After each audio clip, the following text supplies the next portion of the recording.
Army chief general Asim Munir ने जनूबी वजीरिस्तान के इलाके वाना का दौरा किया। उन्हें मौजूदा सिक्योरिटी सूरत हाल और इंसदाद दहशतगर्दी की जारी कार्रवाइयों के बारे में ब्रीफिंग दी गई। सिपहसालार ने अफसरान और जवानों के साथ बातचीत की और दहशतगर्दी के मुकाबले में उनकी साबित कदमी को सराहते हुए सिक्योरिटी फोर्सेज के जवानों को कौम का हकीकी हीरो करार दिया।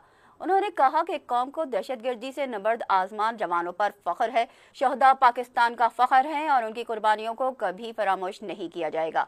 चीफ ऑफ आर्मी स्टाफ ने कहा कि कौम की पुरआज़म हिमायत पाक फौज कानून नाफिज करने वाले इदारों के साथ मिलकर मुल्क भर में पायदार अमन और इस्तेहकाम की बहाली को यकीनी बनाया जाएगा।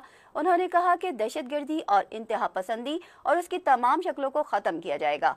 आर्मी चीफ ने फितनाल खारिज के ताक़ुब के लिए पाक फौज के अज़्म का इयादा किया और कहा कि रियासत के खिलाफ इनकी मज़मूम सरगर्मियों सहूलतकारी के साथ साथ इनकी माली मुआवनत करने वालों का भी खात्मा किया जाएगा।